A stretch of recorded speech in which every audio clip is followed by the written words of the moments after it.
by the peace and friendship treaties that have been established between the Crown and the Wabanaki Confederacy tribes.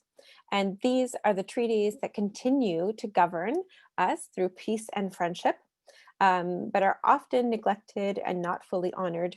And so here in all of our conversations and our actions, we have opportunities to be able to better uphold those treaties.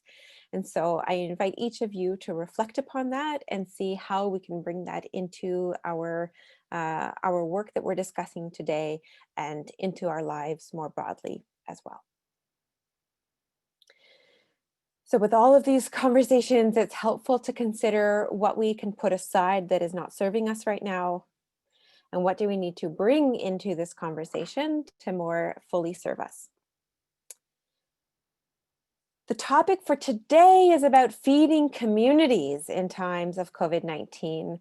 During the first wave, that looked a certain way and was an incredibly coordinated effort given how fast things needed to be pulled together. Some of our speakers will reflect upon that today, but it's also been finding new ways. So with that, I will invite some of our speakers to join in. First, we'll have a few speakers share their insights, give some updates, and then each of them has offered to host a breakout room conversation. So to be available in a smaller group discussion for any questions, comments, discussion that emerges. From your feedback from our last call, we've also developed 2 other topics for breakout room discussions. And so we've carved out space for those topics to be discussed as well. But as we introduce our speakers, I invite every participant to bring yourself fully into this conversation, and you can use the chat box. So take a moment to introduce who you are, what brings you here, and where you're joining us from. Take a moment as you click away to introduce yourselves in the chat box. That makes me realize I've not yet introduced myself.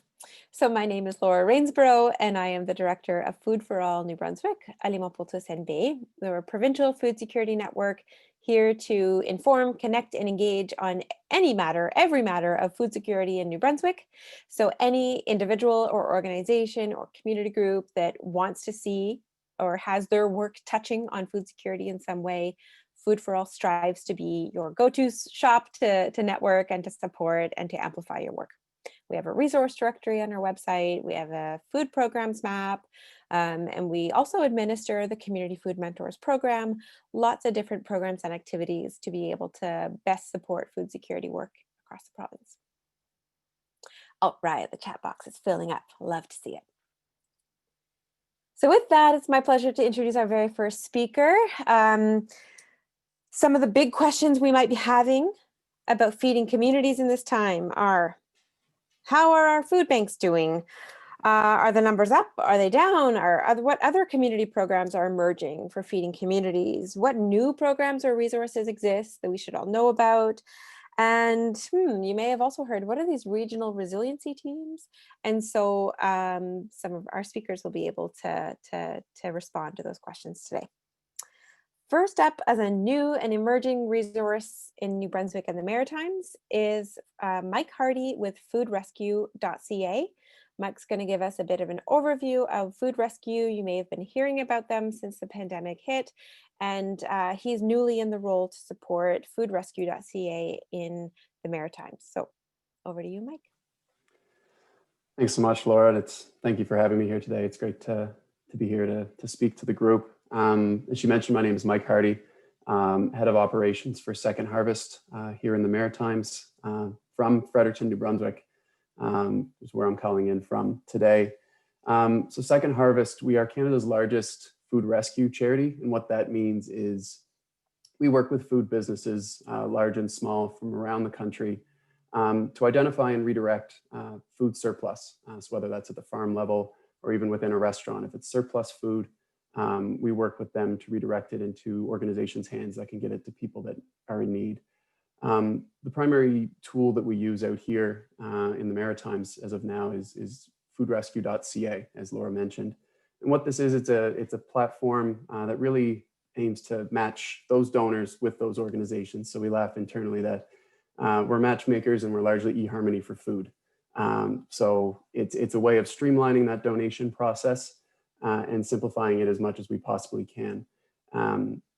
So what it is and on the highest level, and of course I'll dive into this deeper in the breakout room and can even supply a demo for those that are interested on how it really works. The donor is able to go, and when they have surplus food, it's free, first of all, I should say. It is absolutely a free program for businesses and for nonprofit charities on both sides of the donation. They can go on, and when they have surplus food, it's not something they have to do every week, every month. When they find themselves with surplus, they can post how much they have, what it is, and any instructions for food safety. So if it's something that's frozen, we make sure we match them with an organization that has freezers, that has the way to maintain that frozen chain. So they say how much, what it is, any safety instructions, and when they'd like someone to come pick it up. So then it goes out to, once they hit submit, any of the organizations in the area that are signed up on the platform receive a notification, and it's first come, first serve. So if you see it and you say, we can use that, we have room for it, you click claim and you can go and pick it up at that designated time. If you're a business that has a pre-existing relationship with a group in the community, or you have one you'd particularly like to target with that donation, that's also an option. And I can show you a little bit more about that feature in the breakout room. But the other thing I wanted to highlight here in this brief time that I have is the ability to track and to document all of those donations made. So within the platform itself, we have a dashboard where it shows every donation that you've made and how many meals you've contributed back to the community, how many dollars you've put back into the community, as well as how many greenhouse gases you've helped to avoid by donating that food. So those are just a few of the features that I did want to highlight. There's a lot more that we can dive into during the breakout room. And I said myself and actually my colleague MJ, I believe, is on the call as well, my counterpart representing the province of Quebec. So we will have the opportunity to answer questions and provide a demo in both French and English. So thanks again for the time. I can see I'm running up against it a little bit, but looking forward to engaging with at least a few of you in the breakout room. Thank you. That's great. Thank you, Mike. And FoodRescue.Ca was one of the agencies that had received some of the federal emergency food funding. And so a lot of New Brunswick organizations had first heard the name then. And now that Mike is on the team out of Fredericton, it means that there's an ongoing presence in the province. And so if folks have questions about what that means, what that looks like, Mike's going to be in that breakout room. And Mike, can I offer that you share your contact info in the... Absolutely. Yeah, I can. Do you want me just to do that in chat? That'd be great. Thanks. Absolutely. Okay, so next up we have Jennifer Pitre. So Jennifer is the Chaleur Community Inclusion Network Coordinator, but she's also managing the coordination of food security initiatives in the Chaleur region. And Jennifer will be speaking with us about the Manger Frais initiative. So this is very similar to a lot of other good food bag programs that exist around the province. And we've seen that some have been able to operate continuing through COVID-19. Some have had to make some changes. Some have had numbers kind of just soar as people have been seeking new and different ways to affordably access fresh fruits and veggies. So let's hear from Jennifer about what Manger Frais looks like in the Chaleur region over the last few months and what's coming up soon. Merci, Laura. Donc, c'est ça. Moi, c'est Jennifer Pitre. Puis, je suis contente d'être là aujourd'hui. Puis, Mike, je vais te dire que je ne serai pas dans ton groupe après pour les questions, mais c'est certain que tu vas entendre parler de moi. Mais en gros, c'est ça. J'ai parlé avec l'équipe de Aliments pour tous NB, puis ils m'ont demandé de vous parler un peu de l'initiative qu'on a ici. Puis là, en discutant avec qu'est-ce qu'on allait réviser aujourd'hui, bien, ils m'ont rajouté des listes à ma tâche. Donc, je vais vous parler un peu de tout ça. Mais en gros, l'aperçu du projet, c'était que Manger frais, c'est comme que Laura nous les a dit, c'est des sacs d'aliments frais, des fruits et légumes qui sont distribués une fois par mois dans notre région, la région Chaleur. Donc, pour ceux qui ne connaissent pas, c'est dans le coin de Bathurst. Mais c'est ça. Puis il n'y a pas d'augmentation de prix. Fait que, c'est-à-dire que nous, on achète des sacs, des aliments, il y a une valeur de 15 $, puis on les on les revend pour 15 $. Fait qu'on n'augmente pas le prix. Notre réalité lors de l'émergence de COVID-19, puis pendant qu'on était dans la zone rouge, ça a été très difficile. On a été obligé d'arrêter les services au complet parce qu'on a perdu notre centre d'empaquetage. On a aussi perdu tous nos centres de distribution. Fait que on a été obligé, dans le fond, de rebâtir notre projet de zéro. Fait qu'on a fait 2 mois où est-ce qu'il n'y avait pas de livraison de service du tout. On n'avait pas de sac de disponible, le temps qu'on se reprend puis on se remet. Puis là, ben c'est ça, on a dû s'adapter à la nouvelle réalité. Puis pour ce faire, on a dû trouver un nouveau centre d'empaquetage, puis on a déménagé 3 fois depuis le mois de mars parce que ça prenait un lieu permanent, puis ça a été difficile à trouver. Pendant qu'on était fermé, par exemple, on a commencé à offrir la livraison d'épicerie pour les gens qui en avaient besoin. Fait que les gens qui avaient besoin d'épicerie, mais qui n'étaient pas à l'aise d'aller chez, admettons, Superstore, Sobeys, bien, on leur apportait leurs épiceries chez eux. On avait aussi inclus la livraison de médicaments parce qu'on s'est dit que ça serait aussi bien important. Puis si on était en business pour faire la livraison, on allait peut-être partager ça. Bon, fait que là, c'est ça. D'autant plus, on s'est dit qu'on n'avait pas le projet de manger frais, puis les écoles étaient fermées, il y avait des jeunes qui accédaient les petits déjeuners puis les dîners subventionnés dans les écoles, puis que ces jeunes-là, ils devaient encore avoir faim à la maison. Fait qu'on a commencé à travailler, entre autres, avec Second Harvest pour faire la livraison de boîtes d'aliments chez les gens qui accédaient à ces services-là. Fait que c'est ce qu'on a fait pendant qu'on était fermé avec Manger frais. Mais là, rebâtir Manger frais, c'est là que ça devient bien intéressant parce que je suis allée puiser dans toutes mes expériences précédentes, puis tout ce que aussitôt qu'on a un état d'urgence à la province, là, moi, l'instinct m'est ressorti là parce que j'ai toute ma formation qui a été faite avec l'Organisation des mesures d'urgence, fait que le IMO en anglais. Donc, pour rebâtir notre projet, tant qu'à le faire, puis juste essayer de le remettre sur pied, ce que j'ai fait, c'est que j'ai commencé à développer des plans de préparation, non seulement en lien avec la pandémie, mais avec toutes les autres possibilités d'urgence de notre province. Puis on se dit souvent que c'est des choses qui pourraient peut-être pas se faire, tu sais, que ça va pas arriver, mais tu sais, on regarde dans la péninsule, puis tu sais, ça a été long qu'il n'y avait pas d'électricité après la tempête de verglas. Il y a les inondations dans le sud de la province, à Fredericton. Puis ça a tout un effet. Donc, ce que j'ai fait, c'est que j'ai développé la restructuration de mon programme avec l'intention d'avoir en place des pistes de solutions si jamais on fait face à d'autres sortes d'urgences qui pourraient nous affecter. Fait que je vais, si vous me permettez, là, vite fait, là, je vais mettre un lien dans la boîte chat. Puis ça, c'est le lien pour le site web pour les mesures d'urgence, fait que l'organisme. Puis si vous cliquez là-dessus, en bas, il y a 3 liens qui se cliquent. Puis il y en a un qui c'est le plan régional d'intervention d'urgence. Puis là-dedans, ça vous donne toutes les possibilités d'urgence que nous avons dans la province.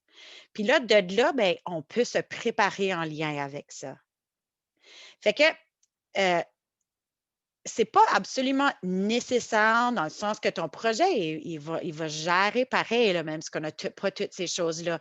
Mais je vais te dire que si on a déjà l'information de base de préparer, quand on fait face à des situations comme ça, bien, ça devient bien plus facile à gérer, puis on a déjà un plan en place. Fait que c'est plus facile à faire une redistribution des tâches. Fait que moi, dans notre région, on utilise le modèle de planification pour les mesures d'urgence, puis c'est tout dans le lien qu'il y a là sur le site web.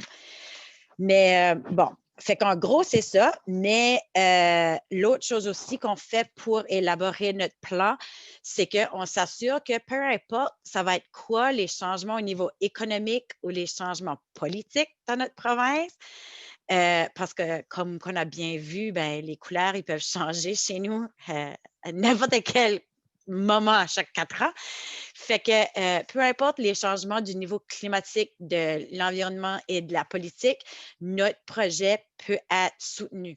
Fait que on l'élabore vraiment comme une business. C'est quoi, combien de produits que je dois fournir dans ma région pour rester viable financièrement, puis exactement combien d'argent que j'ai besoin d'aller chercher de sources publiques pour gérer mon projet. Puis sur mes plans, dans les prochains 12 mois, j'aimerais pouvoir gérer mon projet sans fonds publics. Donc, en gros, c'est ça. C'est comment se préparer pour qu'est-ce qu'on peut voir, parce qu'il n'y a personne qui pensait qu'on allait avoir une pandémie, là. Vraiment, là, quand on a commencé à parler de ça, là, on ne s'attendait pas d'avoir... on s'habitue, là, des tempêtes de verglas puis la neige, mais oublie ça, des pandémies. Là, c'est ça. Fait que se préparer en cas d'urgence, se préparer pour notre viabilité financière, puis aussi rebâtir plus fort que jamais pour prévenir d'être obligé de rebâtir de nouveau dans le futur. Fait que je vous remercie beaucoup. Je pense que mon temps, je pense qu'il y a quelqu'un qui va faire ça, vient de me dire mon temps est fini, là. Merci beaucoup, Jennifer. C'est tellement intéressant d'entendre comment vous avez changé votre projet, mais comment ça continuera s'il y a des autres urgences. Alors, merci beaucoup. So I just want to make another note that we do have simultaneous interpretation available. There is a little globe symbol in your updated Zoom account where you should be able to toggle between different options to listen to an English interpretation, French interpretation, or to keep it off if you can understand both languages. Our next speaker is Marc Leblanc, who is Executive Director of the Vestiaire in Shediac, the food bank in Shediac. And so Marc will walk us through what the last several months have looked like for the Shediac Food Bank. Marc, I've been following along on Facebook with all of the measures you've been taking. I mean, it was really, everything was being in isolation in its own rooms, all the donations before being brought in. There were some pretty big measures being taken. How has it been, and what do things look like now? Well, I mean, COVID itself has affected all of us, every one of us, and it's a good thing that we have opportunities like right now to network with each other, share ideas, because that's really what has gotten us to this point.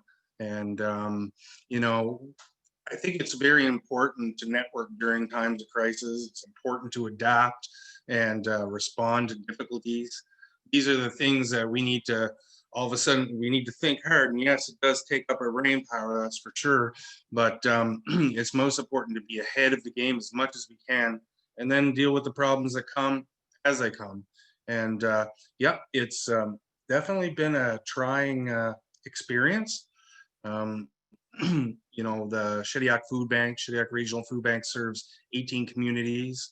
We have 700 clients a month. And we've been here for 35 years. So we have a retail store that supports the food bank, a learning center that provides education, a food bank, of course, a greenhouse. We're fairly a big operation, and to be cut down during COVID when we were in lockdown, and to try to think how we're going to do this and still serve our clients, we have to get to the ground root, which is our very first action is to make sure our clients are served, and that our team is healthy and that our team is working well together, and just move on. We have really no choice. I mean, food bankers are resilient people. Everybody who is in this sort of work is resilient. Myself, I'm executive director of Vestiaire, but I also experienced homelessness, and I was a food bank client in the past as well. So it's a kind of a full circle thing. But during COVID, you realize that it's important to recognize stressors on the team that you work with, on your clients, and on the community in general. We had an experience where there was glitches in the logistics of food. So restaurants all of a sudden that had, they were going to serve French fries.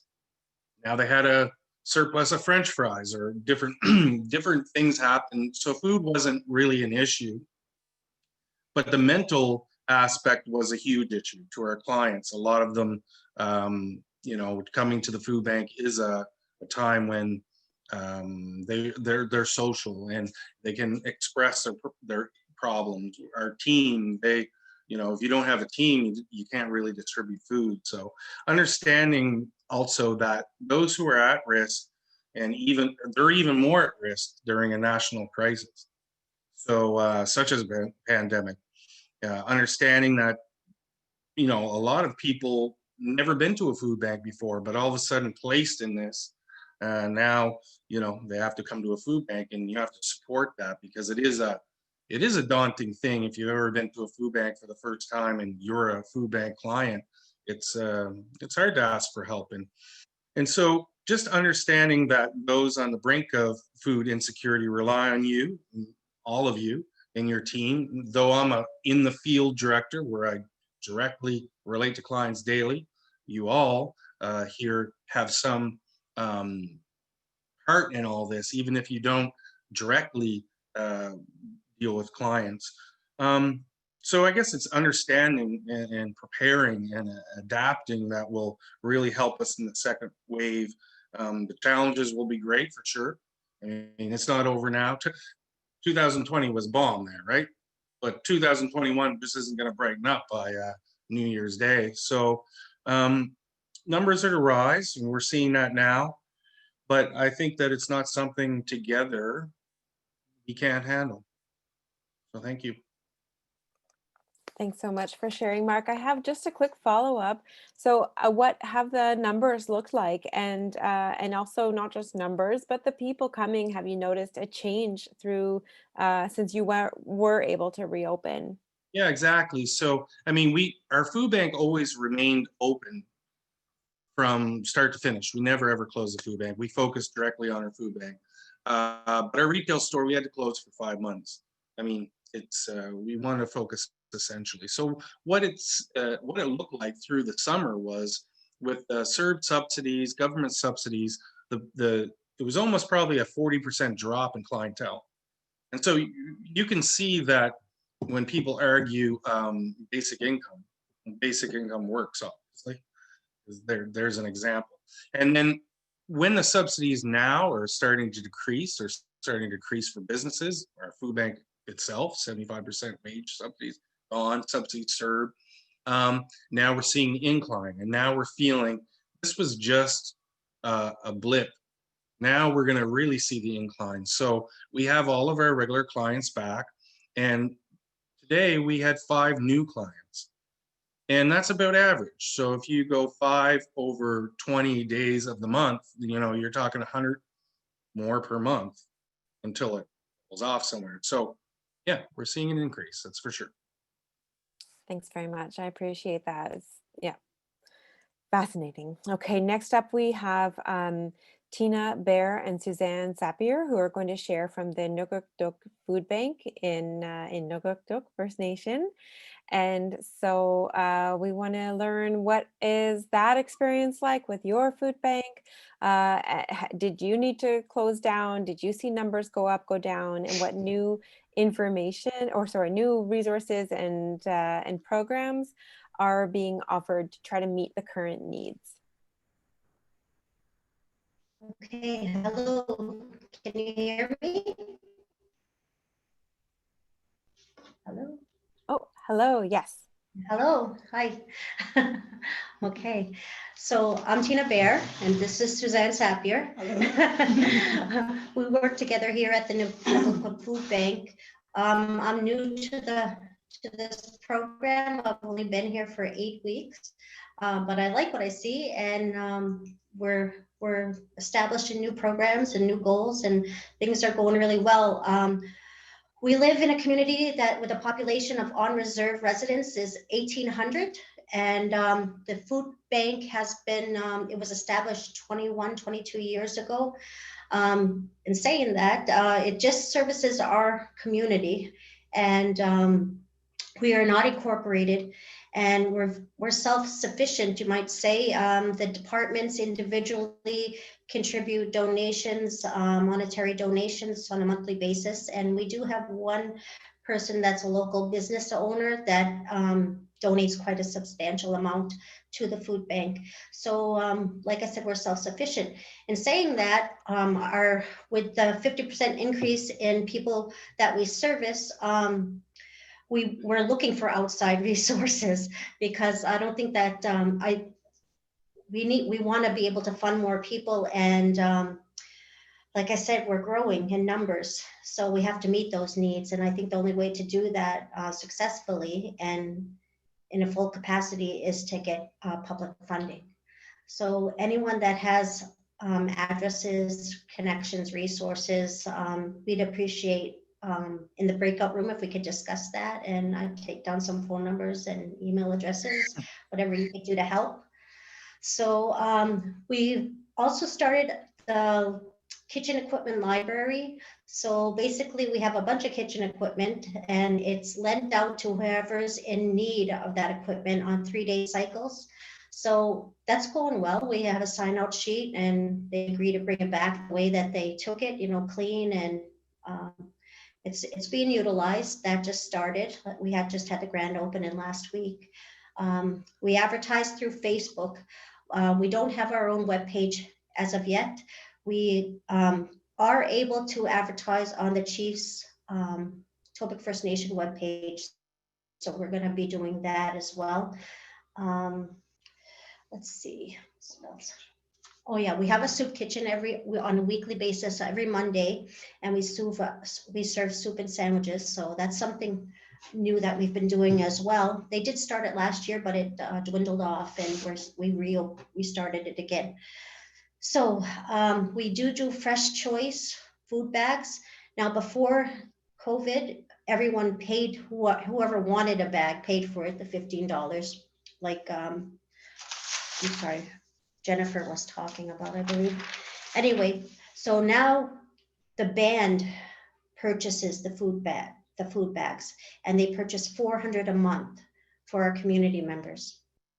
So the only barriers we have with that is that we lack volunteers and community involvement. I mean, when push comes to shove, our community does very well at getting the job done. But we'd like to establish a list of volunteers that we can run to on, have them commit more of themselves and their time and energy into making this as successful as possible. The Wellness Center here in our community is big. They do very well with cooking classes and food security and planning with the EMO, and so we really complement one another. But I think that we need to establish some of our own connections and our own resources besides what they do. So like I said, hopefully you guys can help us with that. For future projects and goals, something that was discussed with the grand opening that we had the other day was the backpack program. We really would like to get into that. And just some ideas for diabetic meal prepping, care bags, non-food products, stuff like that. And what kind of agencies do we go to get that kind of funding for those kinds of products? One thing with COVID that I would like to see is that we have something in place for a two-week emergency food supplies. We don't have the room, though, for the long-term storage. So I'm wondering which agencies can help us with capital so that we could build a storage unit to put things like that together in case of a crisis or upsurge of COVID or whatever might happen, we need to have things ready and available for when the time comes. So that's something that I'm looking for help with, and local farmers and donations by them. We don't have any of those, and I think that would be very helpful to us if we could locate people that are willing to donate those kinds of items to us. And that's about all I have to speak of. If Suzanne has anything else that she would like to add to it. No, not really. Not really. No. Maybe in the breakout room we can discuss this stuff a little bit more, but that's where we are right now. I know we have a long way to go, but within the community, internally, we've been dealing very well with this situation. But if we're going to expand, and we need some help. So thank you. Great. Thank you so much for sharing, Tina, and for Suzanne for being there. Did I understand correctly that you've seen a 50% increase in clients at the food bank? Yes. Okay, and that is even with those 400 bags being provided by the band office? Yes. Yeah, and we allow people who are working on a monthly basis to access the food bank, and then if they have extenuating circumstances, they can come more than that. But the regular social clients are allowed to come to the food bank on a weekly basis. Okay. So we're going through some product right now. Yeah, and I think that's so interesting to hear how some of those processes have changed. I'm hearing of some food banks that used to check and see, okay, share all your financial documents first, do some kind of that needs testing first, or means testing, and now that's no longer the case. It's an emergency. We assume anybody who's coming needs it. So it's really interesting to have those learnings be happening at this time. So we've just heard from Tina with the Neqotkuk Food Bank. We've heard from Mark in Shediac with the food bank there. I want to next introduce Chantal Senecal, who is Executive Director of Food Depot Alimentaire. So there have been some changes recently with Food Depot Alimentaire. Chantal, I invite you to share that with us and to give kind of that provincial scope view on what's been happening with food banks through the pandemic. Thank you, Laura. Can everybody hear me okay? Yes. So, thank you. Sorry for not being able to be on video. I am on the road. It's been a crazy day, but I'm happy to be here to speak a little bit about what's been going on at FDA and within the food bank network across the province. So it's kind of a long story, so I'm going to try to break it up. Pre-COVID, the Food Depot Alimentaire was a main storage, collection, distribution center for food banks and food security agencies in the Southeast New Brunswick region. We have been around since 1986, used to be called Food Banks Moncton, and then transitioned in the early 2000s into Food Depot Alimentaire. Over the last 2 years, we've been having discussions and conversations with food banks, as well as with the New Brunswick Association's board members. And we were really in a good position as an organization to start looking at the similarities between the two organizations, as well as where the gaps were and where we were being, either inconsistent or insufficient, or where we could find some improvements. So through those discussions, really kind of came through a proposal that the Food Depot Alimentaire could take on the role of the representation for the food bank network across the province. And mostly the reason being is we had the capacity at the time to do so, whereas the association had been struggling and had some challenges in capacity in being able to offer staff members, and we had the warehouse space, and we had already been in partnership for so long, so it just made sense. That was going to be, a year-long, 2-year, 3-year process in phases. And what happened was phase 1 got approved, and then COVID hit. So Food Banks Canada reached out to us and informed us very quickly that there was COVID relief funding coming, and they wanted us to be the organization to administer that through to the food banks. So that's kind of how it all started, and things really fast-tracked into a transportation plan for the entire province, a brand new agreements, a new structure, food coming in every single week in, truckloads, a local food buy program. So there's been basically a tsunami wave of opportunities and new things that we were able to learn through the last 6 months that have been really kind of an eye-opener. So we were able to supply the food banks very quickly. Within 2 weeks, we had a truck and we were delivering door to door to most food banks. We had a handful of food banks that we continued to use Midland Courier. However, the food was getting to the food banks and to the people who were in need every single week. So that's been good for us. We've been able to get the support that we need so far. Our biggest concern now is that even though the numbers through the summer across the province, across the country, started to decline because of CERB. So I think everybody here, I'm preaching to the choir, that know that food insecurity is an income issue in New Brunswick for the most part in moderate to severe food insecurity situations. But yeah, we were, I kind of lost my train of thought there. But yes, we were in really good shape to supply the need.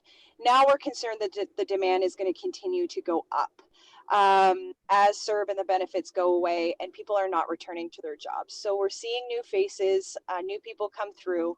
And so over the next year, Food Depot Alimentaire is going to look for new partnerships. We want to bring new people to the network. We've already started having those conversations.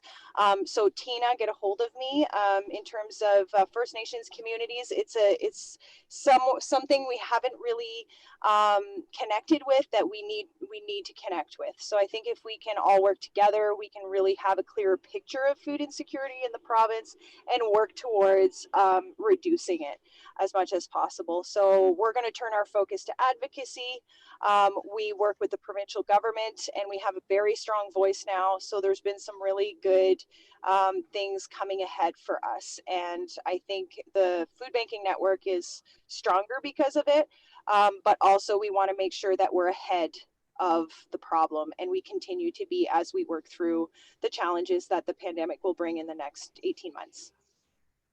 Fantastic. Thank you so much, Chantal. That gives such a great overview of both where the organization is at. So Food Depot Alimentaire is that connection point for many food banks provincially now. They've stepped into that provincial role and is stepping into a few other opportunities as well. Chantal highlighted how food is not usually the root cause of food insecurity. That is true in New Brunswick, and that we see it really is more connected to an income issue. So there's, we're far enough into the pandemic now, we can really learn, glean more of those learnings of what the pandemic is revealing about our systems that are in place. So next I'll introduce Mathieu Landry, who is Program Advisor for the Department of Health and Regional Resiliency Coordinator as well. So Mathieu is going to be sharing with us about the regional resiliency teams. And so Mathieu, I'll hand it over to you. Thank you, Laura. I'm going to do this presentation in both French and English. I know we have interpretation. I'll do the first part in French and then I'll switch over to English. That's great. So just before you jump in, yep. If anybody hasn't yet learned about the interpretation function, you can push on the little globe symbol and that will allow you to toggle between hearing the interpretation in either French or English or not hearing it at all. Thanks, Mathieu. Merci. Je vais faire un aperçu très, très bref du projet de résilience régionale. Puis ensuite, je vais connecter une action qu'on a de rattacher à ça pour la région du Sud-Est, la région 7, qui va faire un petit peu de pouce sur ce que Chantal Senecal vient de présenter. Donc, on va essayer de tout connecter ça ensemble. Premièrement, c'est ça, le projet de résilience communautaire régionale a vu le jour ou a été proposé au mois de juin cet été avec l'objectif d'aider les communautés à naviguer la pandémie. évidemment, on sait qu'il y a, dans ce temps-là, il y avait juste eu une vague. On s'attendait à d'autres vagues. On est présentement dans une deuxième vague maintenant. Et puis, c'est comment développer davantage la résilience de nos communautés pour pouvoir justement, comme j'ai mentionné, naviguer la situation qu'on vit présentement. Le but, c'est vraiment de connecter les communautés avec les efforts qui se font au niveau provincial et aussi d'informer les efforts provinciaux par le biais des priorités et des besoins des communautés. Donc, c'est vraiment un message qui va dans les deux sens. On assure vraiment cette coordination et cette communication-là. Donc, certains efforts provinciaux sont pas complètement, ou les programmes développés sont pas tout à fait complets parce que justement, il y a tant de l'information des communautés pour savoir comment vraiment bien ajuster leur programme. Et inversement, les communautés, nous autres, on peut les aider ou les guider à prendre avantage des programmes qui existent au niveau provincial. Puis, on touche vraiment deux secteurs, tout ce qui est au niveau de l'économie et aussi du côté psychosocial. Rapidement, ces équipes-là, il y en a 12 dans la province. Puis, c'est des équipes qui sont multisectorielles. Donc, il y a 12 coordinateurs. J'ai 11 collègues qui sont pas mal tous sur l'appel aujourd'hui. Désolé que je vous partage le projet dont vous travaillez dessus. Mais, puis, les équipes à l'intérieur de tout ça sont composées de différents secteurs. Donc, on a un petit peu de tout. Justement du côté de la sécurité alimentaire, mais ça peut être au niveau de la communication, des affaires, des organismes communautaires, des agences gouvernementales, ainsi de suite. Puis, le but, c'est de développer deux plans. Un plan court terme, qu'on appelle notre plan d'action initial, et puis ensuite un plan à long terme qui va être vraiment de plonger un petit peu plus profondément dans les enjeux qui causent tous les défis ou les écarts qu'on vit présentement pendant la pandémie. Donc, présentement, on est dans la phase du plan d'action initial. Et pour la région du Sud-Est, une des priorités qui a été identifiée, c'est la sécurité alimentaire. Je peux le dire que pour toutes les autres, probablement pour les 11 autres régions, la sécurité alimentaire est également ressortie comme une priorité. Nous, on s'est créé un groupe de travail avec une action. Puis cette action-là, c'est de développer un plan de mesures d'urgence en cas qu'on retourne dans une phase rouge. Donc, pour les banques alimentaires et aussi pour les programmes de nourriture ou de nutrition scolaire. Donc, pour ces deux éléments-là. Je vais maintenant changer en anglais parce que le document qu'on a préparé ou qu'on en travaille dessus est un document en anglais. Ça va être plus facile pour moi de le partager. So, the emergency or the food bank emergency preparedness plan and the student nutrition response plan is basically an effort that was brought forward by Chantal at the Food Depot because a lot of the food banks were, well, not just the food banks, but most people were all caught off guard. Like Jennifer mentioned, nobody could foresee this pandemic coming. And so there were a lot of things that we needed to address in a really short amount of time in order to be able to push that food out to the folks that needed it. And not only the ones that were depending on it before, but all the new ones, as it was highlighted by so many of the food bank folks here, that were now looking for that service as well.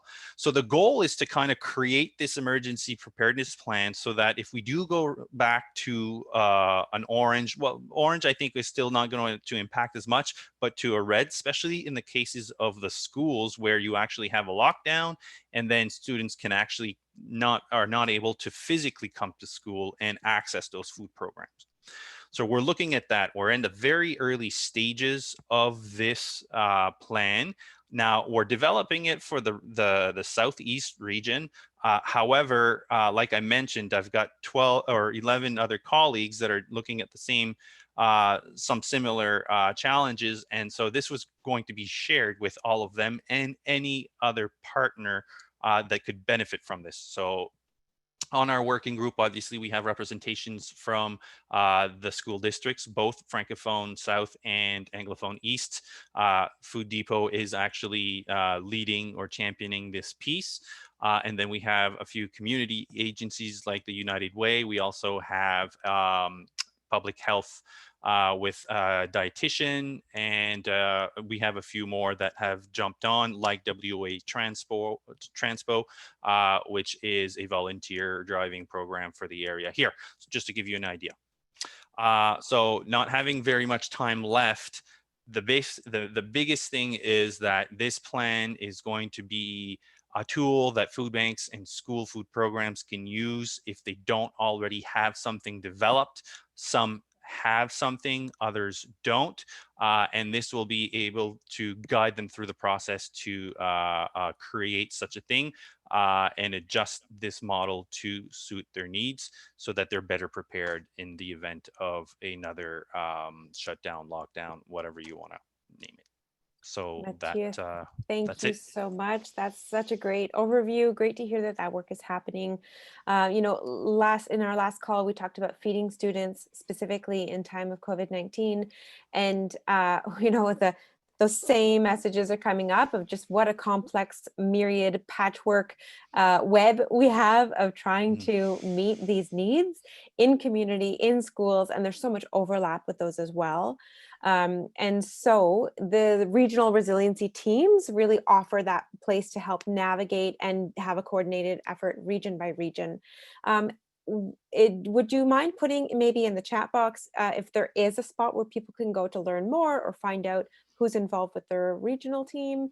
Is there that information available? So basically what I'll do is I'll just put my contact info, and then depending on which region they're in, I can guide them to the coordinator or whomever. And one thing that I didn't mention is that we have a whole admin or core admin team, so central office in Fredericton from multiple departments that are supporting us in this and that are helping connect all of this to the provincial work as well. And so whatever we capture at the community level can be pushed up to the provincial level or connect with different entities as need be. So as a first point of contact, we can just put my name on there. I'll put my coordinates on there, and then we can connect people to the proper folks. That's great. Thanks so much, Mathieu. Everything is just emerging. We don't all have the websites yet, but we'll get them. Great, thank you. So this has been a rapid fire dispatch from many different community programs around the province. I want to thank all of our speakers for sharing. They have also agreed to jump into a breakout room each and be able to go a bit deeper into the conversations that they've now started. I love seeing that there's even already been some peer-to-peer support from one presenter to another. As I started with, you know, this is not something that we're all going to be able to solve. The food insecurity is not a singular issue. It connects in with so many deep issues. And so it requires diverse stakeholders to come together. With a call like this, we have that opportunity to build some more of those relationships and networks to affect more positive change. So let's use these breakout room discussions, which we'll be going into next, to be able to get a bit more info. We will take about 25 minutes within each of the rooms, and 25 minutes, I believe. And we are not taking notes during the breakout rooms. We invite you each to take your own notes that will serve you well. And we will not be recording that portion either. In fact, we can stop the recording now. There we go.